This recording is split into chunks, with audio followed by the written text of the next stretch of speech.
Hi, my name is Celeste Balaban, and I'm a clinical social worker at UCSF. I deliver this intervention in the research setting, and I'm here to share some experience from the different counselors who deliver this intervention and some pearls of wisdom to help you as you are working on delivering the intervention with your clients.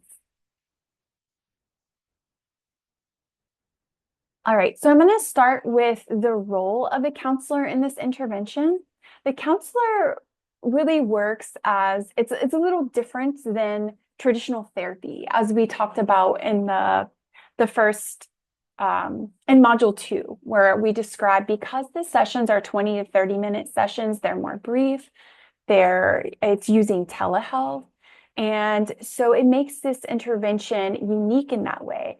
And the counselor is also a health coach and motivator and a sounding board and is offering resources and information and even a resource coordinator in that way too of it's bringing all of these different things together. And so the counselor or the facilitator is going to wear a lot of different hats in this intervention.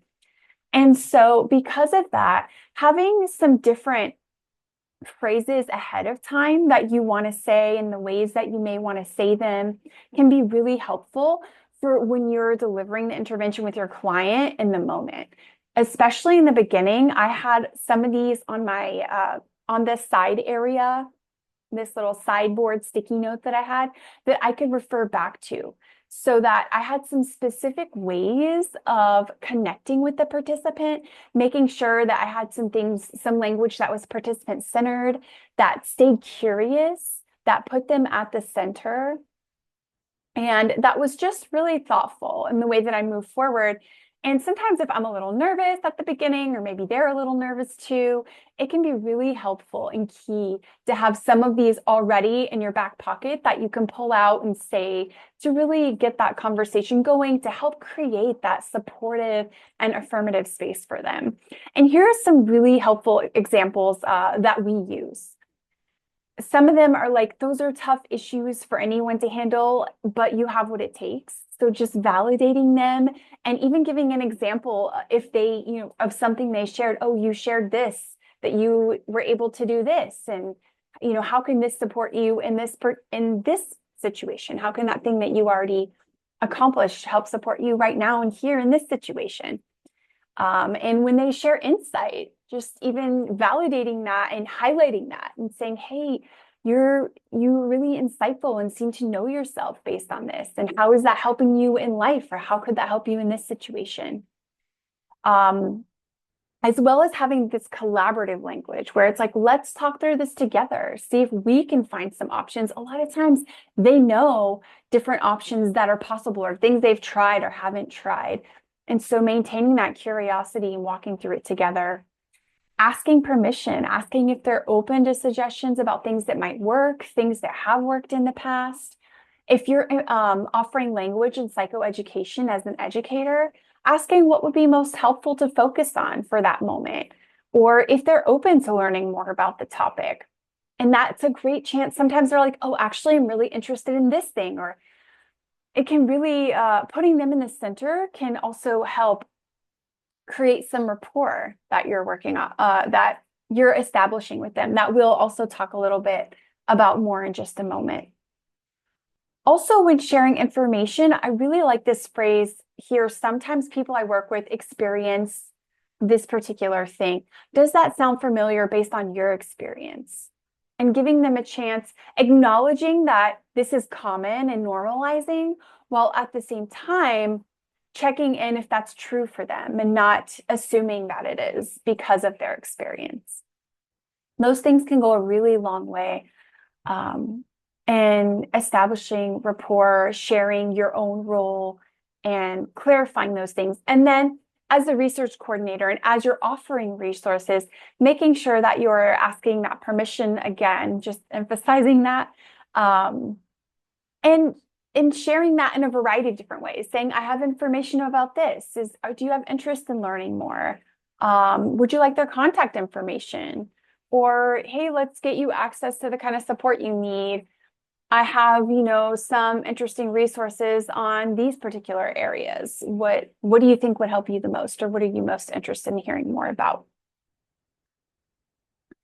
And then for building that rapport, as we create this safe container space for our clients, we want to also consider how we're coming in. And so we're going to emphasize using time as an ally for ourselves. I know that a lot of times we may not have a ton of time, but when we do have the time and when we're able to as much as possible, creating some space before session to open the Zoom, to be ready ourselves, to have gone over our notes.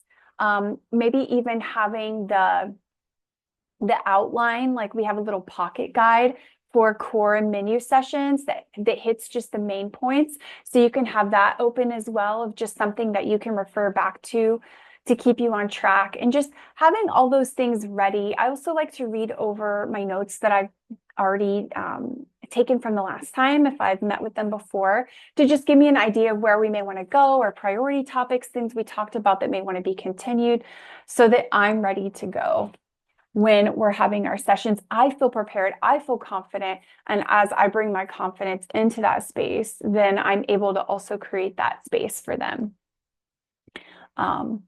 And offering warmth in the beginning as much as possible. It can be harder to communicate when you're not in person, those things. So as it says in the bottom, sometimes having a little bit more of an exaggerated expression, or the warmth may feel a little exaggerated. So also using those training sessions and that training plan where you are doing recordings, and then watching it back for yourself, not just for your supervisor watching it back, or a friend, a coworker, someone like that who's watching it back, but also watching it back yourself and noticing how it looks to you, how you're coming across. If you notice any nerves about use of technology in yourself or with your participant, take a moment to acclimate and just acknowledge it. Bring it into this space that this is a new situation that you both find yourselves in, that you're learning together. Check in with them and ask, what has your experience been in working with technology, previously, and how is that showing up for you, if they have any questions or concerns. And being able to do that can be really helpful in heading some of these things off. Also, having eye contact with the camera in front of you, it doesn't have to be at every moment, but coming back to that can also help them to feel like you are making this eye contact in person as well. Sometimes we are taking notes, or, looking at our pocket guide or our manual and doing a variety of different things that we're managing in the session. So being able to come back to that eye contact and just being mindful of that can be really helpful, and help them to know that you're listening, that you're paying attention, as well as giving those nonverbal cues. So eye contact is one of those, nodding your head, those types of things to really show listening, and then verbally using your reflections and your summaries to also show them that you're listening and that you are hearing them and understanding them, and in building that relationship with them. And just emphasizing again, using time as an ally, as a friend on your side, knowing tips ahead of time also for troubleshooting different connectivity challenges, having a backup, letting them know ahead of time, hey, I'll give you a call if we can't work this out, or I have some trouble. Having a little troubleshooting guide that you can double click on if needed to walk through a few simple things ahead of time, even using that in some of your recording role plays as well. So if there is a challenge, you already feel confident that you have a plan and you're able to just keep a cool head and not be projecting your own. So that way, if they're anxious about it, you're able to be calm and can mirror that to them. And if you are experiencing technical difficulties, Being able to check in, make sure they can see and hear you, troubleshooting, a lot of these things that we talked about, just addressing it as soon as you can in the session, because over time it can build frustration. And so that's why, even if it seems monotonous to check in, can you see, can you hear me? Those kinds of things, still making sure to check in with them, because sometimes there are things too where they can't really hear you, or you didn't check in at the beginning and you just thought, oh yeah, they can hear me as usual. And some people may not speak up or say anything. So making sure in the beginning that you're checking in about that. Or if you notice that it seems like maybe they're not hearing you or seeing you fully. And for ourselves, we know that sometimes we are in a rush, or we ourselves are becoming annoyed about technological difficulties or challenges, or, if you have back-to-back appointments or something like that. And so really noticing and maintaining for yourself, recognizing where you are, like being able to say, oh, okay, I'm feeling annoyed, and noticing that, taking a deep breath for ourselves, to keep our focus on the participant and on the situation. And I really like this bottom part too, above all, just like having humor, having understanding of those things goes a really long way. So being able to just laugh about it can be really helpful too. And I also want to note that sometimes for this self view, sometimes if that's something that comes up or gives you anxiety, if you can see yourself or it's just really distracting, you can hide your own self view. I've also had participants who are quite anxious coming in to their first session and may have their camera off for a while or something similar. And so if appropriate, I will allow them some time sometimes to get more used to it and to get more comfortable, and just bringing that into this space and saying, I know it's uncomfortable meeting someone for the first time that you don't know. Thank you so much for coming in. And those kinds of things can be helpful. Or if they are mentioning things, you can also let them know that they can hide their self view. So just trying to be open-minded, understanding, caring, those kinds of things that can go a long way as we're navigating this process of telehealth, doing things online. This is really something that we found really key is, and something that comes up often, is it's how to adapt the intervention while maintaining fidelity. So how can we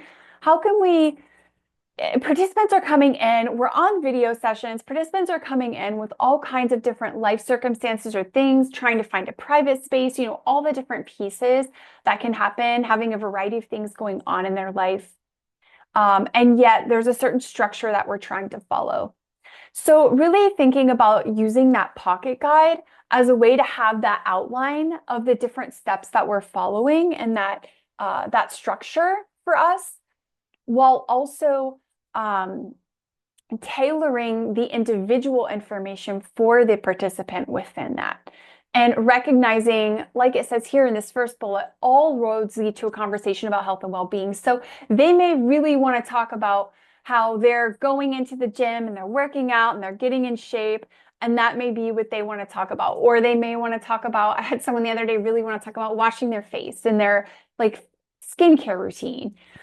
And so using those things that they want to talk about that they're bringing in to then come back to wellness, mental health, whatever the topic is. So doing, kind of incorporating it, allowing some space at the beginning to talk about things that are coming up for them, and then leading into the core or menu topic and really using that to direct it. Also being able to say, hey, I see that's really important. This is something that's coming up. We have this topic coming up that we're talking about. So let me make a note right now and star that so we can make sure to address it in this topic. If for some reason it's not pertinent to this specific session, and reminding them, oh, we have these menu sessions coming up really soon where we're going to be able to address this. Some things like that. Like I said, starting where they are, discussing issues that are important to them, and then beginning to shift towards these core components of the intervention. And again, that pocket guide can really help you, just having the key points of what to address for the intervention.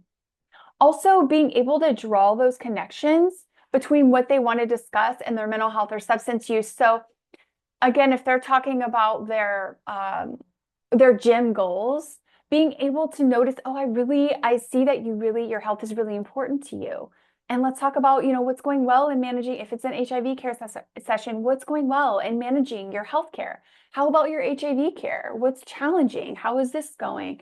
Or, oh, working out, I see that working out really helps you feel well mentally and really helps your mental health. How is your mental health going? What is it looking like for you? Or, if it's a substance use session, connecting it to substance use. Okay, when you're using substances, do you find you're still able to get your workout in? Or and being able to use those things to then draw connections back and then even further connecting it to their HIV care. Okay, so when you feel good mentally, when you feel better mentally, then you are more likely to attend your appointment or answer that phone call or whatever, from your healthcare provider, or making some of those connections that they are already making and highlighting those connections that they're making about things, because we know that all these things are interconnected.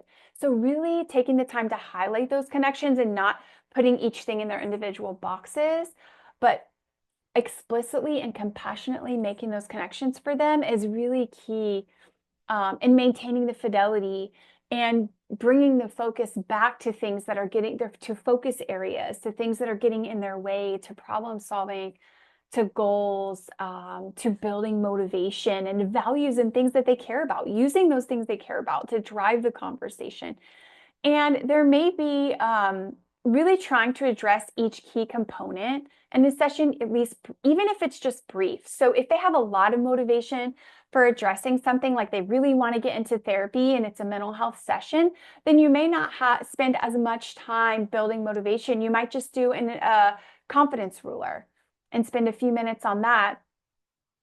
However, if motivation is quite low, then you may spend more of your session really focusing on the building motivation for them. And so it definitely has some tailoring admissible in there. Yeah. The ability to tailor it, while also, still spending a few minutes on motivation, even if that's something they're high in, or on problem solving if they already have a goal for these menu sessions and for the core sessions. Really working to hit those key components within what's important in that client-centered interaction.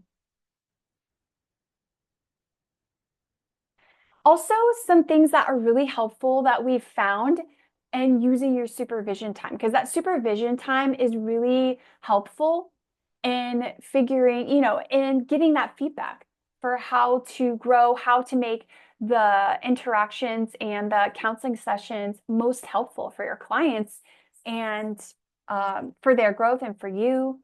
And so some things that can be helpful from supervision: for logistical things, that can be covered through emails or shared spreadsheets, how many clients you have, things like that. So keeping those things to be covered through emails, and then keeping your time with your supervisor for more specific clinical questions.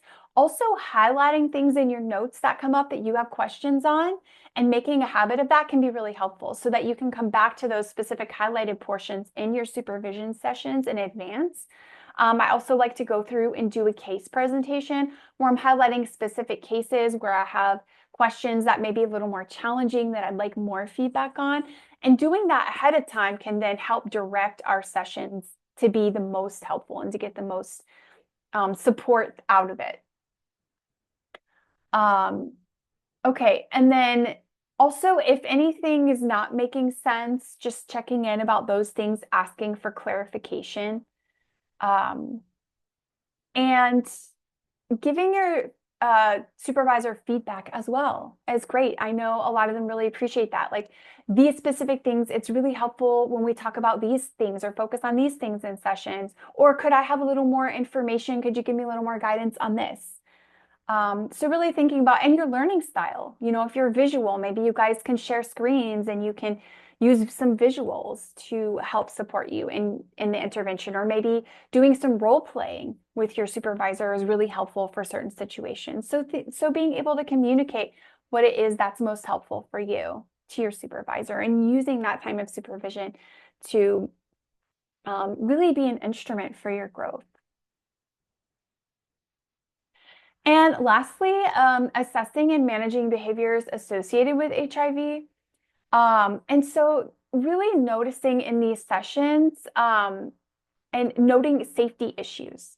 So if there are urges to return to substance use after a period of abstinence, really making sure that you remind the participant, saying participant, I work with participants, but you work with clients. So reminding your clients of that they're going to have lower tolerance. And just keeping some of these things in mind some of these safety things in mind as you're going through sessions, reminding them of lower tolerance. If they're mixing substances, definitely checking in and reminding them of that. If there's severe intoxication that you're noticing, know those safety protocols for your organization ahead of time. If they're experiencing withdrawal and they're in session with you, really noting the agitation that they're having. And a lot of times those are really closely related and interconnected, as we know. So keeping note of those things. If they come to session and they're not able to engage and they're too intoxicated, being able to, again, know what your protocols are and not having the session if they are too intoxicated. If they are, each organization is different, so you will have different protocols. If somebody is still able to generally engage in the session, then we will usually go ahead and have it, as long as it seems like they're able to appropriately engage. Also noticing any significant changes in their mental status. If they seem more confused, if their language is different, their speech, if it's slurred or there's word salad, some of those things, if they seem a little more paranoid or they're dissociating some, just spacing off a lot and don't really fully seem there. Just noticing those different things, taking note of them, making sure to get them support and resources. If they are showing any of these behaviors, also noting anything that is getting in the way of their daily activities, their daily life, those ADLs, those big things that are getting in the way, making sure that you're taking note of those things. If they're expressing suicidal ideation towards their self or others, definitely doing your assessments, your suicide assessment for that, or your, harm, danger for that as well. If they start to share anything about child, elder, adult abuse, I do remind them, if they start going into certain things, that I am a mandated reporter, and I do try and remind them of that if they start going into something where I think I may be suspecting that. But you can also, if they just start going into it and you don't have a chance to remind them, making sure to let them know if you are going to be making a report and reminding them at that point as well. Interpersonal violence, making sure that you're brushed up on when and how to offer domestic violence resources. They may not want to discuss that, and that's okay, but just, gently offering it to them by email, just in case they are interested. Being really mindful of that. And so just keeping those safety protocols in mind, and keeping all of these different these behaviors associated with these things in mind too during your sessions. And finishing up here with boundaries for email communication. We went over this a little bit in Module 2 as well, but just reiterating, knowing your policy, what your agency's policy is for communication, and making sure you let them know, and reminding them as far as you're sending resources, as far as letting things know when you're not just emailing, but when you have text communication and calling as well. Lines can get a little more blurry, especially in this last bullet here with tone and formal versus informal. Using emojis, something that we've noticed is it's really fun to use emojis, and can also open the door for some inappropriate emoji sharing by clients. And so just keeping, talking ahead of time about some of these things and as they come up and letting people know also what your own standards of practice are and what they can expect, what expectations are. And setting clear limits as well, as far as, again, content, social media, turnaround. Just letting people know these things up front is really helpful in setting this safe space, this container space that you're creating for your client. Thank you so much. For even more information, again, you can go to our website at y2tech.ucsf.edu for the full Y2TEC manual, as well as which has the training plan and all these things in more detail, as well as the recordings that we do ourselves when we were first practicing the intervention to help give you some support around that as well. Thanks so much for your time.